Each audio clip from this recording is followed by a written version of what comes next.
They said she was a monster. They said she didn't deserve to live free another day. But no one knew the truth. Not until three strangers walked into a courtroom and turned her fate upside down. A rainy night on a broken city street where a lonely black woman hurries home, clutching an umbrella, unaware of the shadows watching her. Three starving children huddled together under a flickering streetlight, their faces hollow, eyes filled with desperation. The woman, kneeling down, in the dark, holding out her hands as the children look at her with fear and hope mixed together. A prison cell door slamming shut. The same woman, now older, wearing a dull orange uniform, tears in her eyes as she clutches the bars. A grand courtroom filled with silence, where the woman stands handcuffed, her eyes locked on three adults walking through the doors. Adults who were once those starving children. This isn't just a story. This is the kind of truth that leaves you breathless, a tale of sacrifice, betrayal, and redemption you'll never forget. Her hands trembled as the cold iron cuffs bit into her wrists.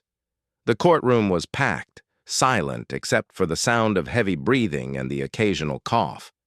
The woman at the center of it all, an aging black woman with weary eyes and a life, carved by both sacrifice and sorrow, sat hunched, staring at the ground. Her name was Lillian Carter. For 25 years she had carried a secret, and now that secret was about to decide her fate. The judge was ready to sentence her to life in prison. The world thought she was guilty.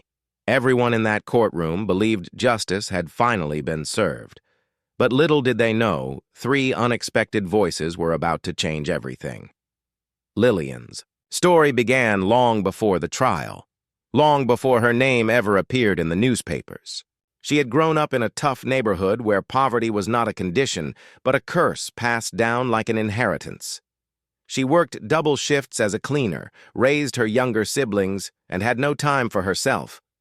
Life taught her to be hard, to survive, but beneath that hardened shell beat a heart that could never turn away from those in pain. That heart was what set her on a path she never could have imagined, a path that now led her to the edge of a life sentence. It was a stormy winter night when she first saw them, three children huddled together under a broken bus stop.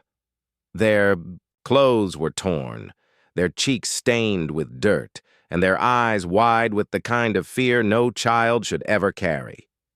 Most people would have walked past. Most people did. But not Lillian. Something about the way they clung to each other. Desperate. For warmth hit her like a blade. She approached them slowly, cautious not to scare them, and asked where their parents were.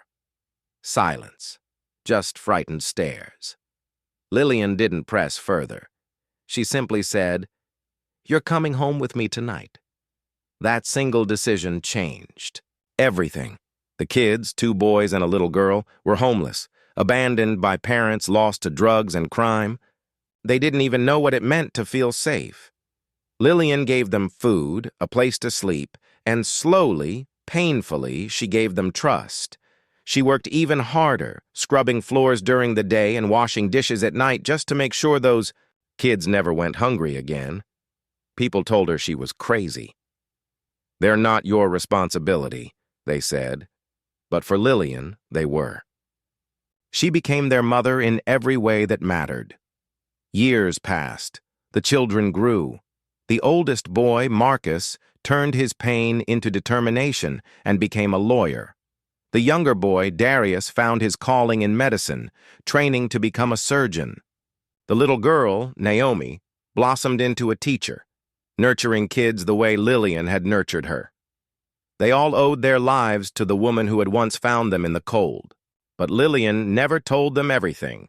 Not the full truth about her past, not the reason she never smiled in old family photos, not the crime that had haunted her for decades.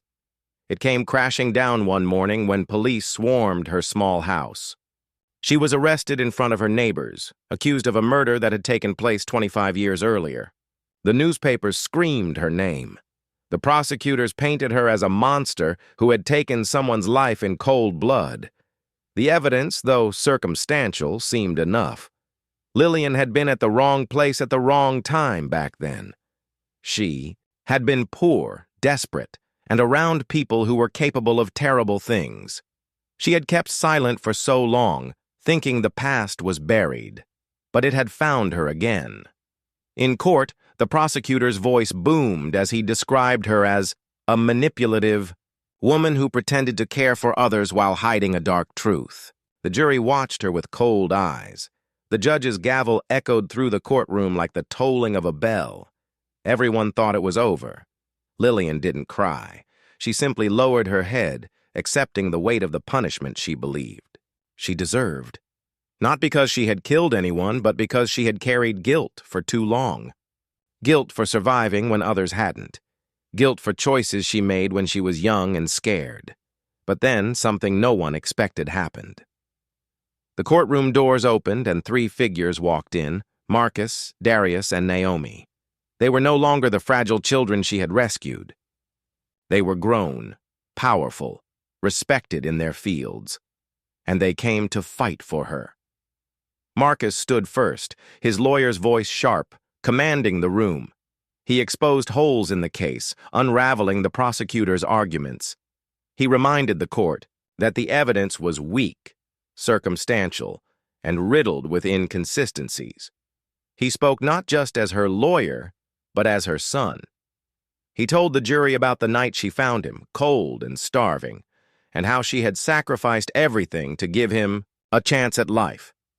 Darius followed, bringing medical testimony and forensic analysis that challenged the state's claims. His calm, professional words carried weight, but it was the emotion in his voice that struck deepest. This woman saved my life. Without her, I wouldn't be standing here today, healing others. She is not a killer. She is the reason I'm alive. Finally, Naomi stepped forward. She didn't have facts or charts. She had her story. She spoke of bedtime stories, warm meals, and the way Lillian had taught her to read when the world had given up on her. She looked at the jury with tearful eyes and said, "She is my mother. She gave me love when no one else did. She may not have given me life, but she gave me living. Please, don't take her away." The courtroom was silent.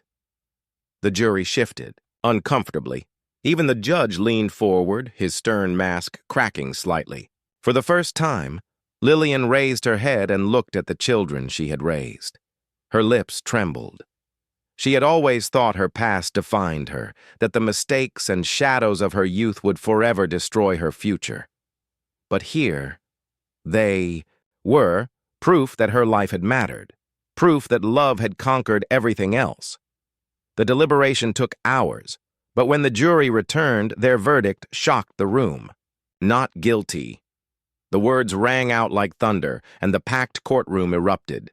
Lillian broke down, tears flooding her face as Marcus and Darius rushed to her side, uncuffing her, holding her up as Naomi wrapped her arms around her. The weight of 25 years of fear lifted in that single moment. Outside the courthouse, reporters swarmed, flashing cameras, shouted questions, microphones thrust forward. But Lillian didn't speak. She simply stood there, her children, her family, at her side. For the first time in decades, she felt free. That night, in the quiet of her home, she sat at the dinner table with the 3 people who had saved her. The same table where she had once served them bowls of soup, scraped together from the little money she had. They laughed, they cried, they remembered, and Lillian finally allowed herself to breathe. Her life had not been easy. It had been scarred by poverty, by pain, by injustice. But looking around that table, she realized something powerful. The world had tried to break her, but she had left behind a legacy that no sentence, no crime, no accusation could erase. She had taken in 3 homeless children, and in return, they had given her redemption. And for the first time in 25 years, Lillian Carter smiled.